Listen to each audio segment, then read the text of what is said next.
안녕하세요, 반갑습니다. 여러분들을 매우 사랑하는 기능학 의사 박태선입니다. 오늘 다룰 주제는 비타민C를 치아 부식 없이 먹는 방법에 대해서 다뤄보려고 합니다.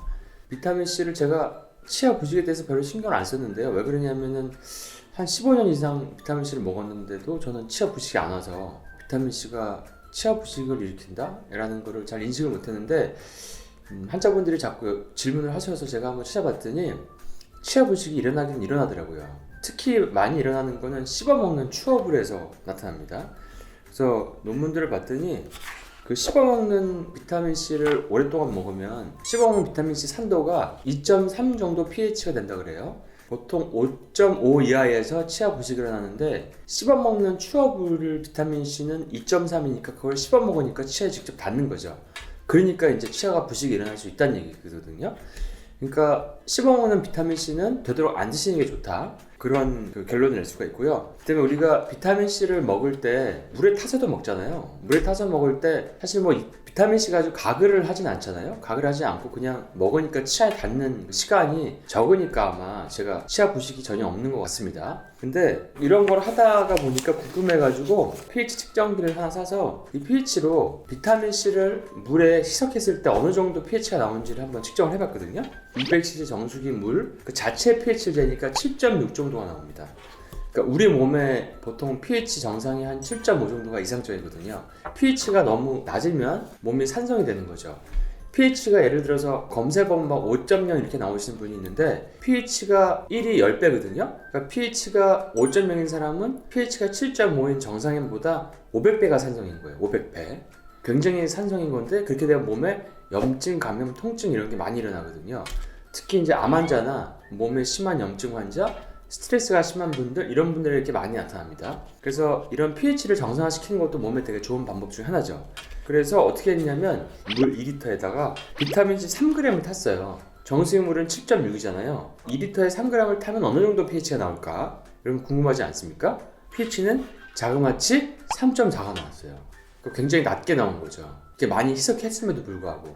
그러니까 비타민C를 물에다 많이 희석해도 pH가 5.5보다 낮으니까 치아에 많이 닿는 시간이 길어지면 치아가 약한 분들은 치아 부식이 일어날 수 있다는 얘기예요.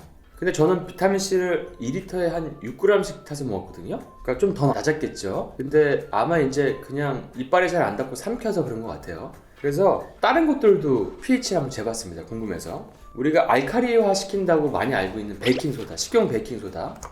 베이킹소다를 한번 해봤더니 pH가 한 티스푼으로 하니까 8.4가 나오고요. 테이블 스푼으로 했을 때는 7.9가 나와요. 그러니까 이상하게 베이킹소다가 용량이 많아지니까 적을 때보다 산도가 좀 낮게 나오더라고요. 물론 둘 다 알칼리이긴 하지만.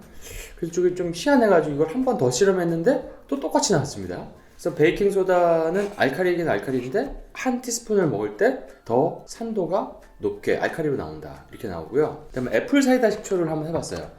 그러면 비타민C만 이빨이 부식되는 게 아니라 애플사이다 식초를 치아에 많이 접촉하고 있는 시간이 늘어나면은 치아가 부식될까 해서 했더니 200cc에다가 15g 한 숟갈을 탔더니 5.5 딱 5.5가 나왔어요. 그러니까 비타민C만큼 낮진 않지만 애플사이다 식초는 딱 경계에 있다 이렇게 나왔습니다. 그 다음에 그리고 여러 군데서 검색하면 나오는 이제 pH 차트가 있어요. 그 중에서 항상 알칼리 쪽으로 나오는 게 뭐가 많냐면 레몬이 항상 나오거든요. 레몬이랑 뭐 아스파라거스, 양파, 뭐 마늘, 파슬리, 시금치, 양배추, 호박, 뭐 올리브 기름, 레몬수 이런 게 나와서 레몬수를 200cc에다가 5방울 탔는데 pH가 9.3이 나왔어요. 9.3. 그러니까 굉장히 강알칼리죠.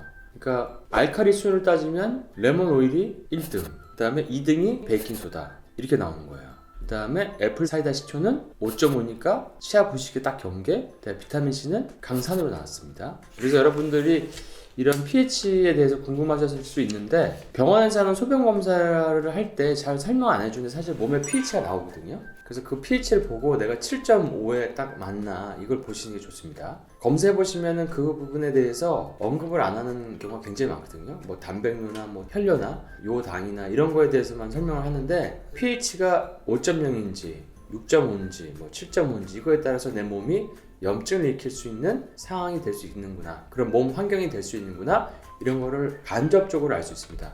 스트레스를 많이 받아도 몸이 강한 산성이 되거든요. 그리고 우리가 암을 치료하거나 심한 염증 질환, 자가면역 통증, 전신 통증, 염증, 뭐 피부 질환, 아토피 이런 걸 치료하려면 당연히 몸이 알칼리해야겠죠. 그러니까 7.5 pH가 나와야겠죠. 그러기 위해서 여러분들이 항상 그런 검진할 때 소변 검사는 사실 뭐 거의 가격이 얼마 안 하거든요. 뭐 몇천 원인가 뭐 얼마 안 하니까 그 검사할 때 pH가 나옵니다.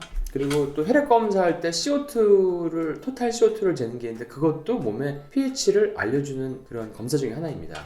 그래서 그 두 가지 검사를 가지고 몸의 pH를 알 수 있습니다. 그래서 여러분들이 그런 몸 전체의 그 산도를 알아서 그걸 조정하는 것도 굉장히 좋은 방법이고요. 오늘 이제 결론을 내보면은 비타민C를 먹을 때 어떻게 하면 이빨이 부식되지 않나 하려고 그러면은 첫 번째는 그냥 이런 비타민C를 알약으로 그냥 먹으면 이빨 부식 안 되겠죠. 가장 쉬운 방법이고, 두 번째는 리포조말 비타민C. 그러니까 예를 들어서 이런 식으로 액상으로 된 비타민C를 먹으면 치아가 부식되지 않습니다. 치아 부식도 안 되고 위장에 속쓰림이나 이런 증상도 전혀 없어요.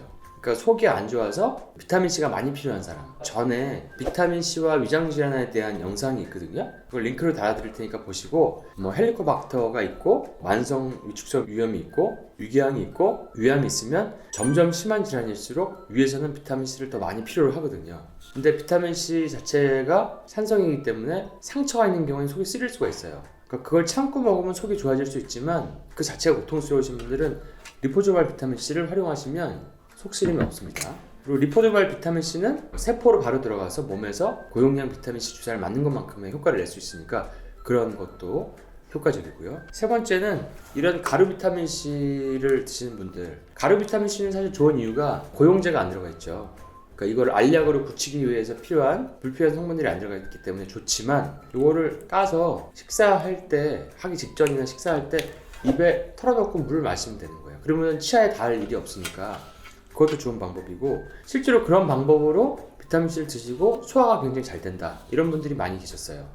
그 얘기는 그분들은 위산이 좀 저하되어 있는 경우가 많죠. 아니면 과식을 했을 때도 비타민C 가루를 잘라서 털어놓고 물을 마시는 방법, 이러면은 치아 부식도 안 되고 소화도 잘 되는 두 가지 효과를 볼 수 있습니다. 가루 비타민C를 먹으면은 이게 이제 식사할 때 위산과 같이 작용해서 음식을 빨리 내려버리기 때문에 음식이 위에 오래 머물면 위가 자꾸 나빠져서 역류성 식도염이나 속쓰림 증상이 올 수 있거든요. 그런 것들을 오히려 완화시켜주는 효과를 합니다.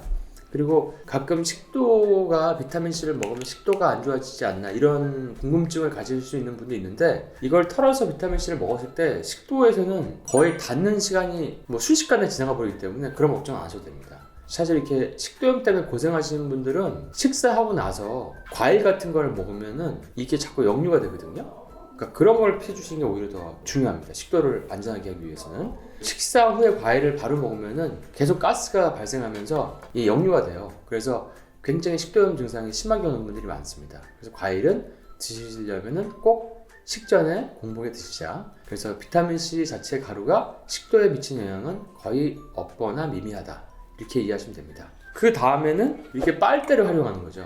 비타민C를 희석을 해서 빨대로 빨아먹으면 치아에 닿을 일이 없으니까 이것도 좋은 방법이고요. 아니면은 비타민C를 드실 때 강알칼리인 이 레몬 오일이나 레몬수랑 섞어서 먹는 방법도 좋은 방법입니다.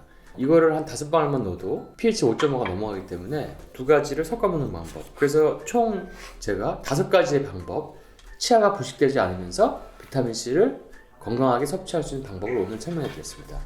자, 그럼 여러분들 오늘 하루도 내 걱정, 어제 후회 이런 거 하지 마시고 오늘 하루 행복하게 잘 사시고 다음 영상에서 만나도록 하겠습니다. 다음에 뵐게요.